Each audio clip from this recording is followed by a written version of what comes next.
Welcome back, NoDQ Galaxy, and we are back with a brand new edition of the NoDQ Review, number 73. And I have virtue being joined once again by Aaron Rift, the remarkable Robbie Weiss, and Big G. What's up, everyone? Rob, I'm going to start with you this week. What is going on? I know you're super excited to talk about some AEW this week. AEW has some good moments. I feel like some of their shortcomings ruin the show. Is that good? I like that cliffhanger. Yeah, no, man, I'm good. Yeah, it was a long week of wrestling, man. I felt like Monday Night Raw felt like it was 12 hours, and Wednesday was decent, but Monday was kind of rough. What was that tweet you did once about Raw? Was it this week or last week? It was really clever. You remember what that was?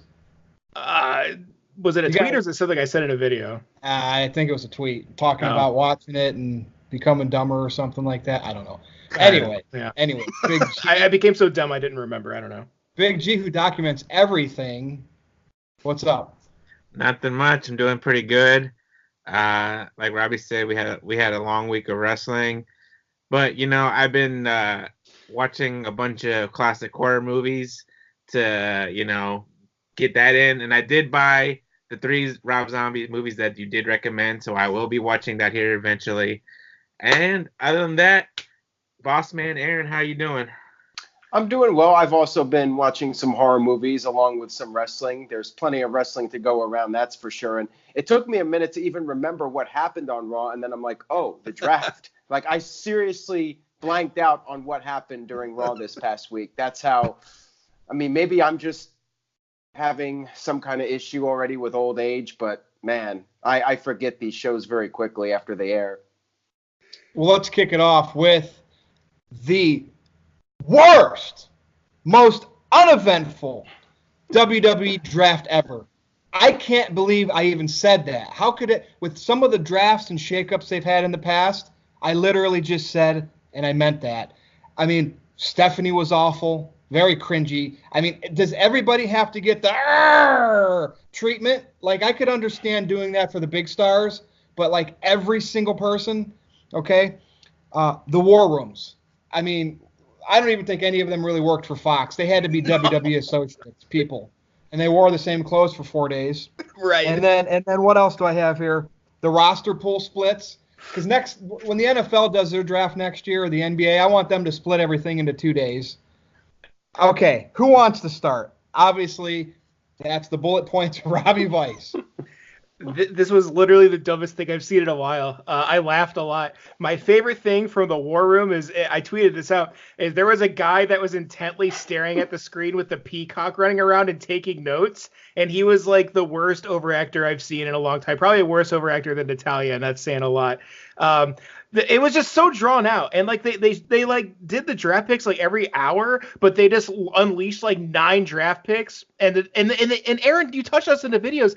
None of this made sense. I almost slipped up and said a curse. That's how frustrating this whole thing was. It's like, why would you could draft the whole New Day, but then some of these people that went in the higher rounds, and Rusev was a low pick, and Kevin Owens was the 3rd round.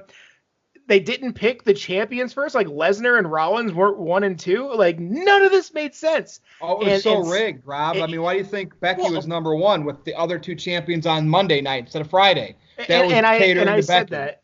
I actually was sitting there, my girlfriend was watching with me, and I kept making comments like, oh my God, I'm shocked. The Universal Champion went to Raw, and oh my God, Brock Lesnar, he went to SmackDown. Like, they didn't do anything interesting with any of these changes. Like, it was just really dumb. And now they have free agents, and they had this blockbuster trade with Alexa Bliss, and it's just like, I don't know. I don't think I've cared. And the NFL analysis, like the analysts that they showed on TV who didn't know wrestlers from the past 25 years, it was the worst thing I've seen in quite a long time. And that's all I have to say about this draft. I feel like I say this every week. It was the stupidest thing I've seen in wrestling in 10 years. Now, Robbie, I could imagine when they were done recording, like Troy Aikman's and all those people, what they said off camera afterwards.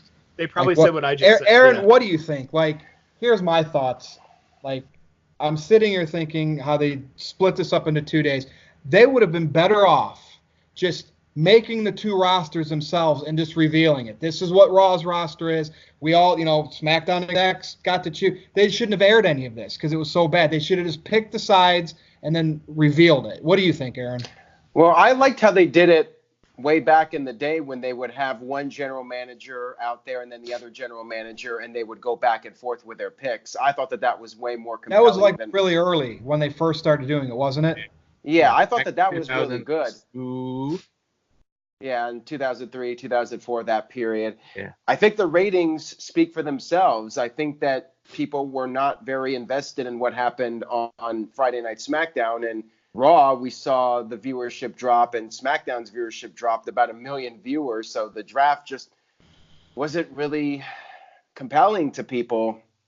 Now, we did have the Superstar shakeup earlier this year, and I thought maybe they would have done a few things differently. But, I mean, other than Strowman going to SmackDown, I feel like everything was pretty much the same. The rosters, for the most part, are the same as they were before, with a few exceptions here and there. And how about Alexa Bliss and Nikki Cross being drafted as individuals to Raw, only to be going back to SmackDown as a tag team? That was just one of the stupidest things ever. In a blockbuster trade, mind you. Yeah, blockbuster trade, and I guess for what, some future cash considerations? Did they ever reveal what they traded them for? For the Iconics. Oh, were they even drafted? No. Yeah, they were. They're on Raw. Yeah. Oh, okay. And like I said in the videos, like, how long until WWE just gives up on the draft again and we see people going back and forth between shows? The funny thing is we have Crown Jewel coming up, and you have Team Hogan versus Team Flair, which is guys from different brands. And I feel like these guys are just going to end up on both shows anyways, at least for Crown Jewel. And then Survivor Series, which is the one time of the year where it's Raw versus SmackDown. And we're going to have more guys going back and forth. So it's like, it's going to get watered down pretty much immediately. It's just so ridiculous. And yeah, I think the numbers speak for themselves. Now, Big G, I think just because Raw's that extra hour, that is stupid. They should have picked back and forth. So many people got drafted for each show, an even amount. I mean, the tag team thing might have changed the numbers up a little bit. And then when the supplemental hit, or after the pickups, they should have let Raw get so many extra than SmackDown to fill that void. What do you think of this whole situation? It was literally the worst draft shakeup. Like we talked about on Rage on Tuesday, I didn't like it. You didn't like it. I don't think anybody liked the draft. Vince McMahon maybe. Maybe maybe he got a little too excited there. But what they should have done if they were smart, they should have went to like a big old building or whatever, had all the superstars sit there, not knowing where you're gonna go, and you could have people besides Stephanie, maybe Stephanie up there once to announce a draft pick, but have Hall of Famers or legends, whatever, announce, such and such is going to Raw, such and such is going to SmackDown, back and forth, like one pick, Raw gets a pick, SmackDown gets a pick, back and forth, and like you said, afterwards, Raw gets a certain amount and SmackDown gets a certain amount, but the split days and then the War Room, I don't know. I felt bad for the, Fox analysts, for the NFL and everybody who had to be involved with it. I'm sure they didn't want to, but it is what it is. Hopefully they do something good with it. If not, like Aaron said, it's going to be watered down in the next couple months and we'll have people back and forth again. I have a comment real quick. I was confused by something. So, they're trying to really get ratings right now, and I know that's a big deal for Vince McMahon. Even though they say they don't really care about the ratings, they care about the ratings. They have this whole thing at Crown Jewel. They could have cross-promoted. They should have just done the first 2.5 hours of Raw, or the 2 hours and 15 minutes of Raw as a normal Raw, and then in the last 45 minutes had Hogan and Flair doing the drafting for Raw and SmackDown at a competitive thing, because they actually have charisma. People would have stayed for that third hour, and they probably would have had a better ratings, and it probably would have went way better than this crap that they threw on Monday. I don't know. I just don't know why they didn't utilize their legends like that. They used to. Yeah. Like I said, they got up in a big old building somewhere. Yeah. And, I don't know. Hopefully, if they do the draft again in the next couple of years, hopefully they come up with something I hope they better. never do it again. The draft has now become a YouTube only for me. Again, and then you're gonna have the same. Well, what am I saying? Raw and SmackDown have been still for the past couple years. Yeah, and anyway. It was just a way to get Stephanie on TV to show herself. I remember Shane went away. Stephanie's back. Remember, didn't I say that? McMahon will always be on TV. All right, let's move on, because this one, like, I've been waiting for this. It happened a lot sooner than I thought too. SmackDown lost 1 million viewers, which debut, Fox, Rock, we knew it was going to come down. Eric Bischoff is already gone from WWE. I remember when they said Heyman this, Bischoff that. I said, there's no way. They're figureheads. Well, the first figurehead got put in the spotlight and is axed already, right? And it's coincidentally after they lost 1 million viewers from the first. It's almost like they had Bischoff in place, a WCW guy, Vince, very disposable to Vince McMahon, knowing debut episode was going to dramatically fall to the second episode. Well, guess what? It goes down 1 million viewers. Bischoff, you're fired. We're going to put you with Bruce Pritchard. I want to know everybody's thoughts on this, because as great as Bischoff was on screen, some people argued with me about this. I think he was a great heel character in WCW and WWE. He spent Ted Turner's money very well. He had WCW up for the longest time with the NWO concept, right? That'll never change. But clearly he's not great at this long term, because he's not been successful after the honeymoon was over with the NWO. Big G, I want to start with you, man. What do you think about Eazy-E and now Bruce Pritchard, Brother Love, in that next scapegoat spot? Yeah. I thought he might be gone by Royal Rumble. We'll see. Although Vince really does truly, like, that's one of his Pat Patterson type guys. So Bruce Pritchard, we'll see. But what do you think? Well, Eric Bischoff, I don't think really knew too much about the current product, and they really didn't use him. I guess he wasn't really even used that much during, when he got hired, and with with the debut on Fox and the 4 million viewers or whatever, 3.9 that first week, something like that.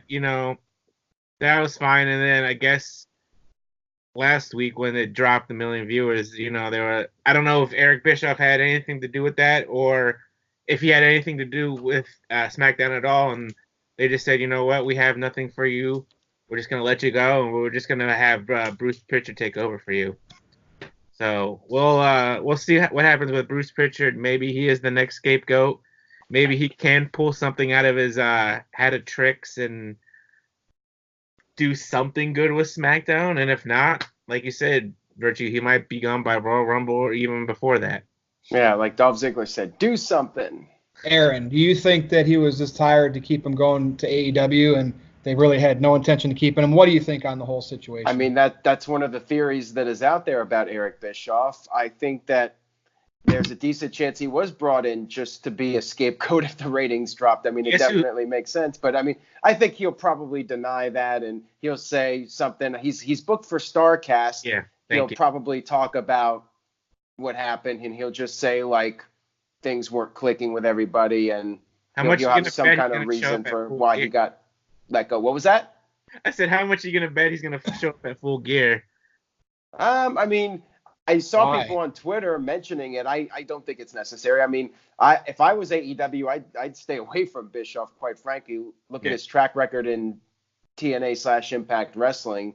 Yeah. This is one of those moments where I'll make Russo look good. I'll put him over. Impact was doing its highest numbers when Russo was in charge of the show. And then when Hogan and Bischoff came in, other than that first night where people tuned in to see Hogan, those numbers quickly tanked. And, it was quite convenient that Eric Bischoff's son started getting a big push when he was there. And, Aces and Eights, in my opinion, one of the worst factions of all time. Bischoff just didn't have the track record, and I'm not really surprised he was let go quickly. With Heyman, I think it's a different scenario because Heyman has been part of the WWE brand for several years with Brock Lesnar doing the mouthpiece for him. Bischoff's pretty much been an outsider. This is the first time he's had like any real involvement with WWE other than a few cameos, probably since he left in 2005, 2006. Yeah. I'm not really surprised at all that he was let go. Robbie, I think Vince McMahon pulled a rib on him. because, you know, he was a competitor to Vince, right? He brought him in, used him as a GM in the early 2000s, sent him on his way, and then Vince McMahon was just bored a few months ago. I'm going to have Eric Bischoff move out here just to hire him and then let him go 3 months in. I've heard a lot of things about Vince McMahon from people that worked with him, and that's the type of guy he is. He likes to do that, to screw with people's lives. What's your take on this quick dismissal of Eric Bischoff? I mean, from everything that I've heard, Eric Bischoff may have pulled a fast one on Vince. From everything, it looks like he left early almost every day. He didn't know wrestlers' names. He didn't care. I think he got a free paycheck, and I think he's a genius. I mean, he's definitively the second best booker outside of Vince McMahon. I mean, you could look at everyone's track record, but no one had higher ratings in the height of the Monday Night War than what Eric Bischoff did. He created the greatest faction of all time. He had some of the greatest angles, and like I said, outside of Vince, this guy's a genius. Wait, nobody? What do you mean nobody? Didn't Russo and McMahon and Ed Ferrara cap that when they topped WCW? Yeah, they're B+ players, man. Vince McMahon was the head of that snake, but at the head of the other snake with Ted Turner's money was Bischoff. And I would take Bischoff any day over any of those other people you listed, just on the fact that he created the greatest faction of all time that's emulated to this day. So with all you want your company to go out of business. I understand that. I mean, that's, you know, I mean, you want a short run that assimilated and became WWE, and then the other half of that company is now AEW. So I think in the end they all turned out okay. They all got rich, and all the boys got super rich under Eazy-E because he was paying people guaranteed contracts that they had no business getting. I'm not saying he was a great businessman, but I'm saying as a booker, it was really hard. Now I will say he was somewhat of a one-trick pony. He didn't come up with many ideas, but no one else did either. I mean, Vince has had a stale product for quite some time, but I think it's more or less Eric Bischoff got one over on old Vinnie Mac because he literally did almost zero work, got 3 months worth of whatever, God knows what his salary was, probably a lot, and now he gets to go home. So I think that's a win for Bischoff. I disagree because Vince McMahon's willing to throw money at somebody like that to screw with their lives and uproot him from his home, and that was great. So I think Vince McMahon just totally made Eric. With my life, Vince McMahon. Vince McMahon, totally. But again, you got to understand, Bischoff's a millionaire. Mm-hmm. From the business, he's a millionaire, so he didn't need the money.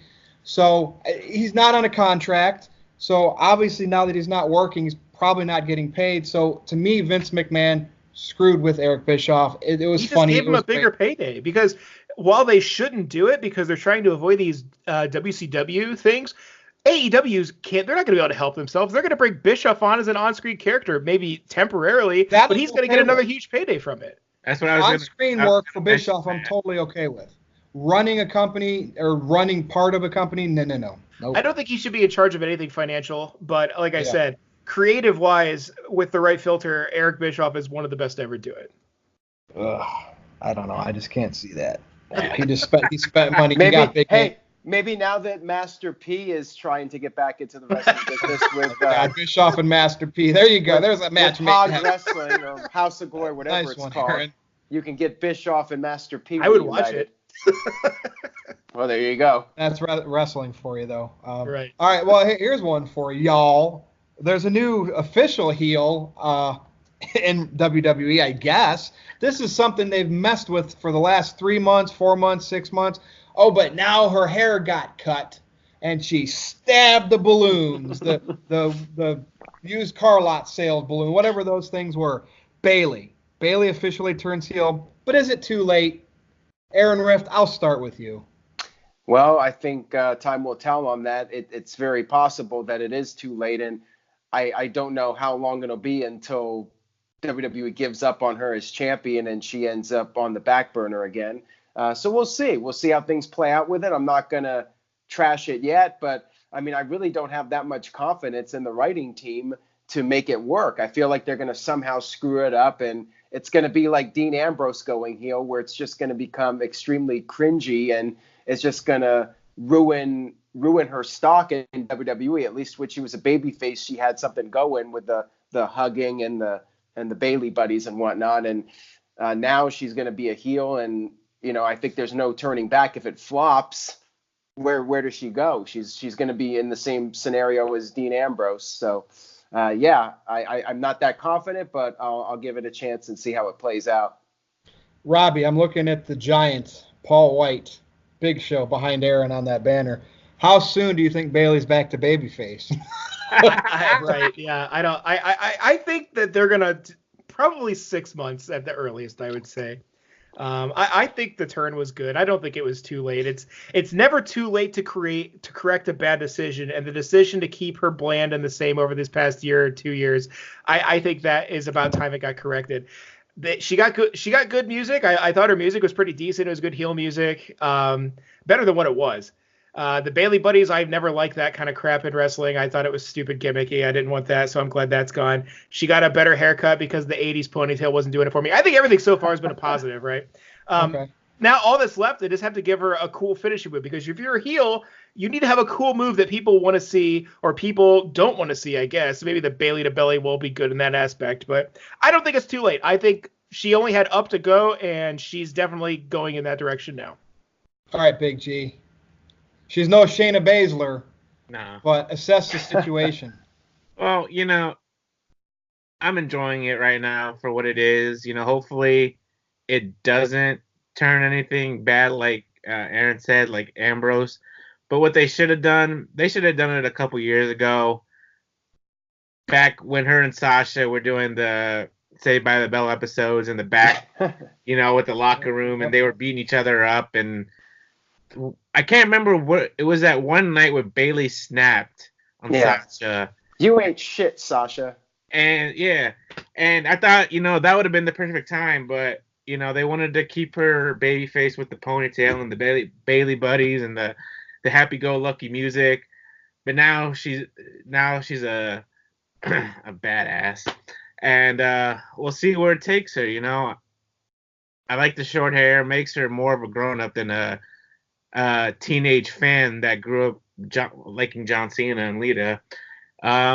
We'll see what happens. I don't know who she's gonna feud with on SmackDown. Are you gonna turn Sasha face again? Are you gonna have them teaming up again? We'll see what happens in the next couple months.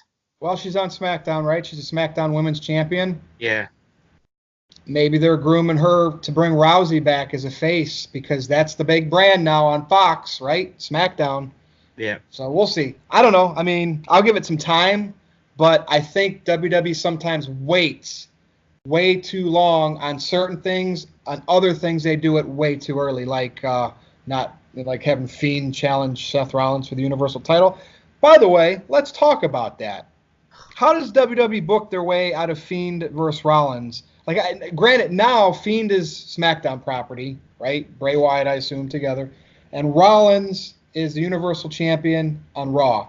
Now, we just saw on Raw this past week, I believe it was Raw, wasn't it, with the Funhouse got destroyed?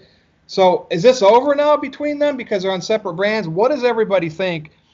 But more importantly, is it damaging both of them? I think I know what everybody's going to say. Rob, I'll start with you on this one. I think it's great. No, I'm just kidding. I think it's terrible. So rumor has it that Fox actually killed the Firefly Funhouse. Fox executives didn't want the Mr. Rogers Bray Wyatt, so that's one of the reasons, what I've read from multiple people, that they actually ended Firefly Funhouse. That's why Seth Rollins burned it down in that cringeworthy, terrible segment, which was going to probably go down in one of the biggest burial things I've seen in a long time. I don't care about, who cares about this match? Does anyone honestly care about this match? We know the Fiend is not going to win the title, and if he does, it's a huge swerve, and it's not going to really make sense. So then is he going to be on SmackDown with the Universal title? Is he just automatically go to Raw? Are they setting a weird precedent with that? I think it damages. That's why the brand split sucks. That's why the brand split sucks. You got it right there. I don't know how they really book themselves out of it. I can tell you, spoiler alert, it's going to end in disappointment. I mean, that's just really the best way I could say. It's going to end in some sort of disappointment, and we're going to be here, 3 days later just complaining about it like we did the Hell in a Cell. So that's my prediction for it. But yes, it makes everyone look stupid. It's terrible. It's bad. And who cares? I don't know. Yeah, who cares? So let me ask you this, because when is this match? Or is it Blood Money or Crown Jewel? Okay, so that's probably why they pulled Rollins from the other match at Blood Money. Whatever we'll call it. You got me He calling was it so Blood happy to be on Team Hogan. That's so sad for him to have to he was give up marking that out childhood and being a total fanboy. Yeah. All right.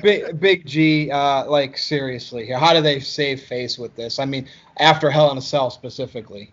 Well, if they were smart, they would have made that blockbuster trade for the Fiend going back to Raw for, and for the Iconics. There you go for the Iconics. I don't know what they're gonna do. It's in Saudi Arabia. The fans, I don't know how the fans were gonna react over there. Would it have hurt them to keep Bray and the Firefly Funhouse alive for Raw if Fox didn't want it? Why can't they? They could have swerved. They could have did that. He could have worked both days. And I think Bray might actually work both shows. That's why they booked him into this match, and he's gonna appear on Raw still and on SmackDown. Just put the title on him. Get it off of Rollins already. Nobody likes Rollins anymore. The Fiend. If they put the title on the Fiend, they could, save a little bit from what they did at Hell in a Cell, and hopefully keep the title on the Fiend for a while. And it's going to be on Halloween night, so WWE is gonna try to pull some Halloween-esque kind of. Let him win the title. Yeah. And then let the Fiend go absolutely nuts, either right after the match or the next show, and they can strip him, and then it's vacant over on Raw, right? But then you protect the Fiend, you let him still win it. Yeah. What happened to that kind of stuff? They can't think that way anymore. No,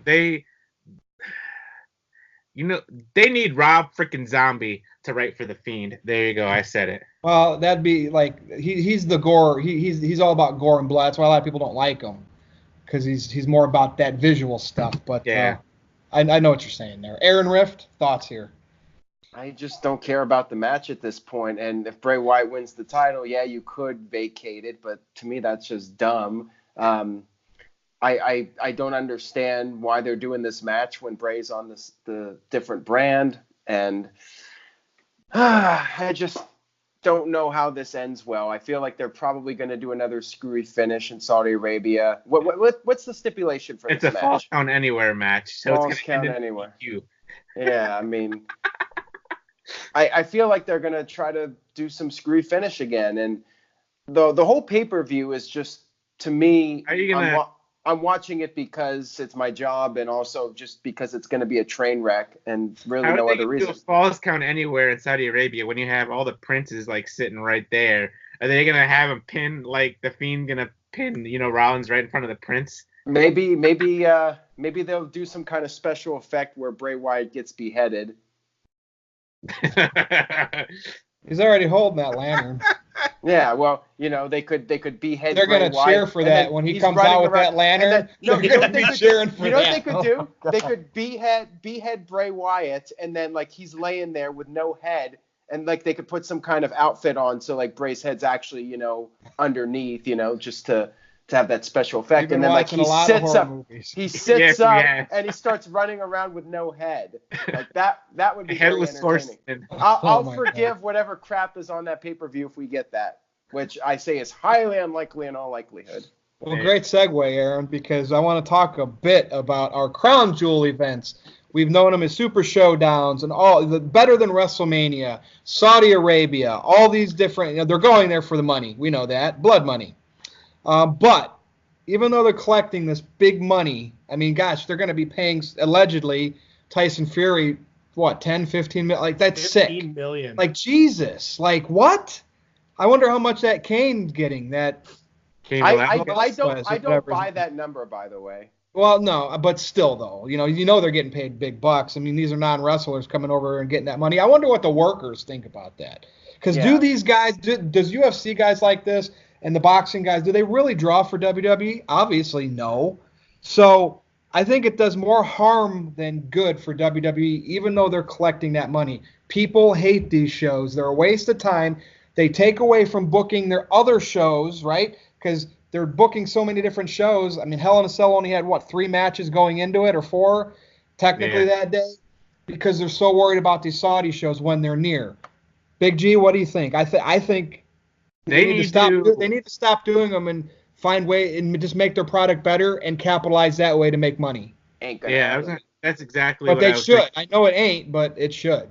You know, they're in this deal with Saudi Arabia for another couple years because it was a 10-year deal. Yeah, 7 years, yeah. that's- yeah. So they're, Shows you you. know, and they can't back out. I mean, I don't know what they could do or how they could back out of it. Just send Natalia. Just have the Huh? Just send Natalia. That's it. Yeah, just give her one. And One woman show. like you said, you know, they're booking these Saudi Arabia shows to be greater than WrestleMania. Sure. Well, they're getting the money, so They're why getting the not? money, and you know they need to focus on the shows over here in the States because that's where the majority of their fans are located. Yes, Saudi Arabia is paying you a buttload of money to go over there twice a year, once a year, whatever it is. And who over in Saudi Arabia is gonna know Tyson Fury? Are they gonna know Cain Velasquez? When they probably asked for Mike Tyson and they gave him Tyson Fury. There you go. And you know, when they go over there, I mean, they only cheer for like the big names. When Cena came out, when Undertaker came out, when Triple H comes out, you know, Shawn Michaels when they come out, you know, the other people, do they really watch WWE over there besides when they come over to Saudi Arabia? You know, they just, I don't know, they just need to do something to get out of that deal and focus on their product over here. Let the people, the workers that don't get TV time, put them on TV and stop worrying about freaking blood money and somebody else go before I just. Aaron, go ahead, because I know you'll be quick about this, but yeah, they're going to keep rolling with these because they want that cash. Yeah, I mean, it is what it is. WWE's making a ton of money in Saudi Arabia, and these shows are not going away anytime soon. So you might as well just enjoy for what it is. And probably going to be a train wreck of a show, but I mean, whatever. Hogan and Flair. I mean, I'm looking forward to that match just to see what Hogan and Flair do if they actually get in the ring, and maybe if somebody runs into Hogan's foot, we might see Is that good for their health, especially Flair's? Just to even go over there, like no, it's gonna be flights, 1,000 degrees. They cannot quit. Condition. They cannot step away. If there's an opportunity to do something in wrestling and make money, they're just going to keep going until they physically can no longer do it. So, yeah, they're not going to say no to it because it's in their blood, and they just don't know anything else but wrestling, and they want to be under the spotlight again. You know, they just can't walk away. It's like an addiction. Now, Rob, think about this. Do you think the Goldberg Taker debacle now made nothing can be worse? So, hey, let's put Kane, UFC fighter, in a match. Let's put Tyson Fury in a match. How can you get worse than what Taker and Goldberg did at this point? It can only go up. What do you think? Look, it doesn't even matter anymore. Like, everyone's been asking for years, like, how is WWE going to get better? Well, anyone watching this video can make WWE better. All you have to do is become a murderer who's against human rights and get billions of dollars, and Vince McMahon will do anything you want him to do for the right price. That's all you have to do to change WWE for the future. These pay-per-views suck. It's going to be 100 degrees. Like, I'm worried about Ric Flair. I'm worried that Ric Flair may die on this trip. The plane ride is going to be brutal for him, and he's going to be in a place that's 110 degrees with no air conditioning. He has a heart condition. He's already survived a plane crash. This guy doesn't have any more lives. If he's a cat, he's used 12 lives already. I don't know what's left for this guy. The Cain Velasquez thing, Tyson nine, Fury, but you're giving him a couple extra. Oh, he's used a couple extra. A plane crash is worth at least 5. So check this out. No one is going to know who these MMA guys are, who these boxers are, but the Crown Prince is probably paying. I mean, I believe the $15 million figure because I believe that the Saudis are probably paying for these names that maybe 3 or 4 people in the crowd are going to recognize. But I don't know. I think the show's going to suck. I think it's going to be pointless. I'm going to watch it for the same reason Aaron does, is because it's going to be a train wreck, and I want to see what happens with Hogan Flair. But outside of that, I mean, they're not letting women on the show again, right? So it's just going to be an all-guy show, and it's probably going to be 7 hours long. And we're going to have to hear Michael Cole talk about the big dog and how it's the best show, and it's bigger than WrestleMania, and it's going to be subpar. So I can't imagine it's going to be any different than the last 3 of these they did, or 2, Hey, or whoever. maybe Daniel Bryan and Roman Reigns, the vegan dogs, will have a match on the card. Yeah, maybe the vegan dogs. Well, you're gonna kill poor TJS. I can't wait. When this is all done, they've done all the shows. I'm gonna be one of the first ones to pre-order the box set. So, just kidding. And the thing about, they'll probably have one too. That's crazy. Yeah, more than likely they will. Well, it's all on the network anyway. All right, main event time, and we're going to talk about this. This is going to be like probably our longest main event ever. And you know what we're going to talk about, NoDQ Galaxy? AEW Dynamite. AEW Dynamite has earned the main event spot. And it's really episode 3, the good and the bad. And I know, Rob, I'm going to wait, because I know you are ready to go off on, and you're going to praise parts of the show, but you get the most heat for being critical of AEW, making them have to earn your respect, which I don't understand why that's a problem to some fans, right? If you should not just automatically like something because it's new and cool. It should compel you.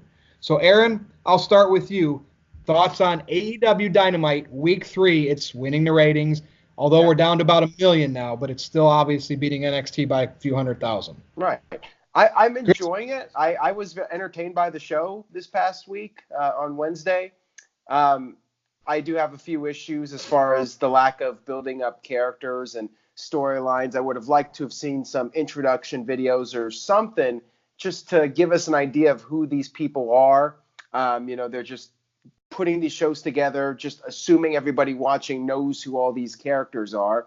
I think if they want those numbers up, I think the fact that the numbers are falling just goes to show that you got to develop characters and storylines, and you can't just go out there and do great wrestling, because if that was the case, if that's what the big sell was, just having great wrestling matches, then NXT, they would be packing arenas across the country. And let's face it, when they do their tours, they draw 1,000, 2,000 people to their house shows. I've been to a number of them, and the takeovers get rave reviews every single time. We always say it. It's like a broken record. NXT always delivers on pay-per-view. Yet, the 3 takeovers I've been to, none of them sold out. One was in Chicago, one was in LA, and one was Toronto, piggybacking off of major events, and they still could not sell out. And AEW, I feel like they really need to work on the character development. And there's lots of other little things, like the entrance music. A lot of it to me is lackluster. And I think that they're doing a great job so far overall, but there are improvements I think can be made over time, and we'll see if things change and if AEW evolves or not. But I think they'll do all right. If they could keep around 1 million viewers, they got a strong enough fan base that I think that they'll be able to survive for a good amount of time. TNA did it with 1 million viewers, and they did slowly get those numbers up.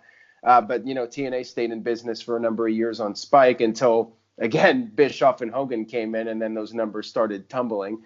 We're just going to have to wait and see. It's only the 3rd week, and there's still plenty of time for AEW to develop as a promotion. They're still very young and still trying to figure it out. And, they're going to keep trying different things, and at some point maybe something will click. But I think the real important thing is that they need to build stars and market stars that are larger than life. And I don't know if Marco Stunt is that guy. What do you think? Robbie Vice. All right, so I know Aaron's going to chime back in on this too. The couple of matches in question here from this week's episode.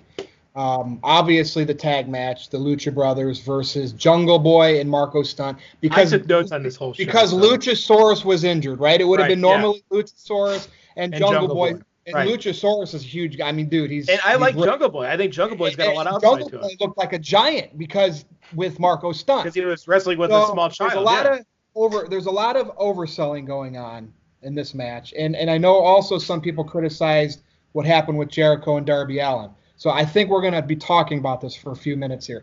Rob, take it away. Talk about AEW Dynamite. Well, good thing. Like I said, I took notes over the whole show. So the first thing I wrote down here is SCU is a lot better without their stupid, lame, gimmicky promo. When they came out and they mean business, Daniels and these guys just put on a show. Scorpio Sky looked like a superstar in this show, I thought. Their tag division is genuinely great. Now, the next tag match that I'm going to talk about is the destruction of the Lucha Brothers, who were such an interesting and great tag team. But when you sell for someone that looks like a 12-year-old child, it just ruins. It takes me out of the whole thing. There's no way that could happen. Does that mean I could go and be a tag team champion in AEW because I could probably kick both those guys' asses compared to what this 100-pound little child is doing? Marco Stunt has no business being on TV ever again. I have now decided that I turn the TV off or I leave the room when he's on. They're not going to get my ratings for that 15-minute block. He is the worst thing I've ever seen in professional wrestling. I would watch 5 hours of Orange Cassidy fight Natalia before I watch Marco Stunt. Wait a minute. Wow, So you said that. He said that. I basically consider Marco Stunt to be like Spike Dudley, and I think there's a place for him, being the third guy out there, maybe doing a couple of moves, more like a manager type role. Sure, but, yeah. It's but imagine Jimmy Hart. If Jimmy Hart did a Hurricane Rana and then was actually like beating up, the Hart Foundation when they were against each other. And that's exactly what it is. That's the thing. Spike Dudley wasn't a threat out there. People, when Spike Dudley got in the ring, they laughed at him and they threw him in a garbage can. Okay? It's not like he went out there and did all these moves and was like holding his own with one of the top tag teams in the world for multiple minutes at a time. So that was stupid. LAX, I think, or I don't know what they're calling themselves now, but LAX is a fantastic tag team. Their music is trash, but overall, all of the music is trash so far in AEW. But I think LAX is probably one of my favorite tag teams to watch. The guys, they look legit. They look evil in the ring. They kind of give me an old Steiner Brothers kind of vibe with, the one dude acting like the dog-faced gremlin. Their women's division is absolutely terrible, and you could tell that from the crowd being completely silent during the match. The Cody promo was amazing. Cody Rhodes is probably one of the best talkers today. Adam Page is boring. Let's Get see it what all else. out. Come on, baby. I'm getting it all out.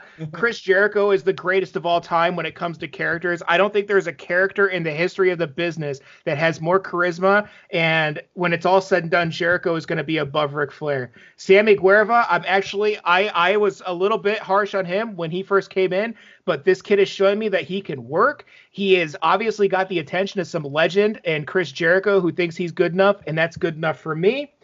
Marco Stunt, I wrote 3 times on here that he sucks. And Darby Allin, I'm starting to come around to too. I'm not a huge fan of the skateboard thing because I'm not a huge fan of that type of gimmick, but it's unique and I didn't hate it. So I was okay with that. I think they're building him up, like Virtue has said multiple times, to be like one of the Hardy Boys, Mr. Jeff Hardy. And I think if he's booked right, it can go well. And then the last thing I really have on here is what the hell are they doing with Dean Ambrose or John Moxley? That should be on TV instead of Marco Stunt. Give the cat some upvotes. But that's it. That's my entire. Oh my God, Aaron died. Rob, did you get all that off your chest finally? I'll pass it on to Big G. My ball of negativity has killed Aaron Rift and NoDQ.com, but I think we're back, and yes, that is everything I had to get off my chest for it. I think we're going to Mr. Big G now. Big G, here we go, Mr. NXT. Are you guilty of what you're going to Full Gear, right? Yes. Are you guilty of watching AEW more live now Wednesday nights? Because are you using the NXT on the network the next day as a cushion? I want to know how you're handling Wednesday nights. Well, Wednesday nights I'm watching NXT first, and then I'm still watching AEW the next day. But you know what? I'm considering about watching AEW live next week and NXT on the network, on the network the next day. Don't get me wrong, I like my NXT, but I'm starting to, I don't want to say fall in love with AEW, but I'm starting to get behind AEW. I'm looking towards Full Gear, You have Le Champion, Chris Jericho there, I did enjoy AEW Dynamite last night, or earlier today, I should say. Marco Stunt, man, like you guys said, if he can do it, we can do it. I can go in there and freaking spike DDT one of the Lucha Bros, Darby Allin. They're going to have Superhuman on there soon. Oh, my God. Darby Allin, I'm starting to get behind a little bit too, I kind of like that skateboard kind of gimmick. Santana and Ortiz, I like them too. And, I'm enjoying AEW Dynamite a whole lot. And we'll see what happens, in the next couple months, if they're still going to have like 1 million viewers or if it's going to jump up drastically to 2 million viewers. But they do need to make some changes if they want to, get up in the higher viewership. And they need more stars. They need to make people feel important. Now, Aaron, what was that poll as of this recording about the selling for Marco Stunt? Did you do a poll? Yeah, it was right at 50-50 with over 1,000 votes. So people were very torn about it, and I could see both sides of it. Again, I don't have any problems with Marco Stunt. I was entertained by the match, but I could see why people were critical of it, and it does, in my opinion, have a suspension of disbelief problem when you have them selling that much. Like, if it was me, I would have had him, maybe let him do a couple moves, but it should have been a much shorter match, and I think they could have used that time to maybe do a couple of video promos or a couple interviews just to build up some of the other characters. Hot tub backstage for the Inner Circle. I'm still waiting for them to take my idea that I tweeted to them for free.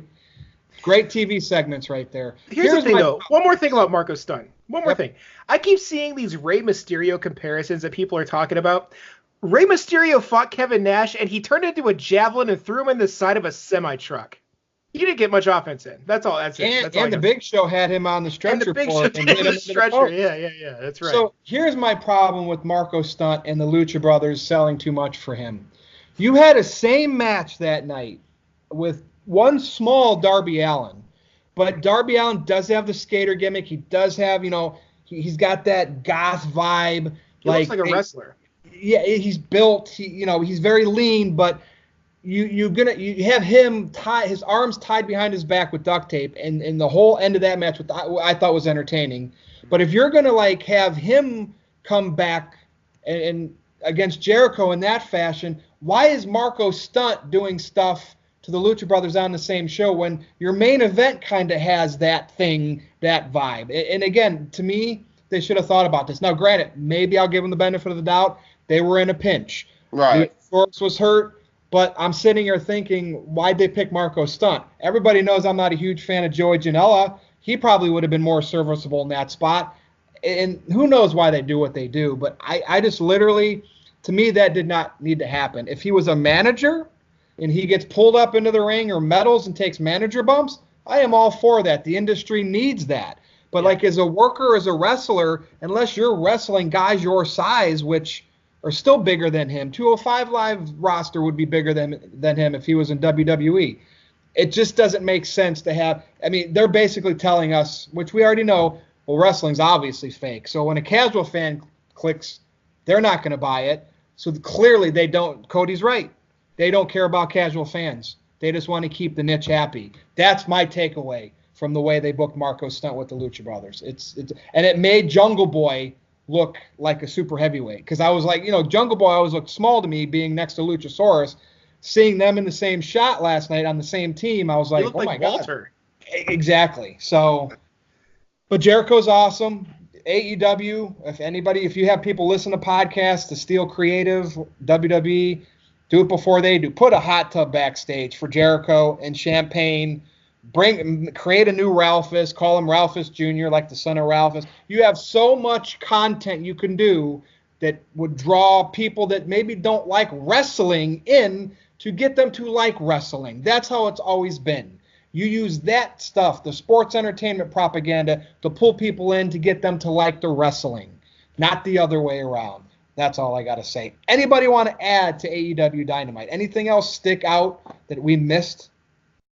Did I say I hate Marco Stunt yet? Because I got it on my list 4 times. Well, okay, what are you going to do? Let me ask you this, Rob. What are you going to do when they book Orange Cassidy into some major stuff on television? Not watch it.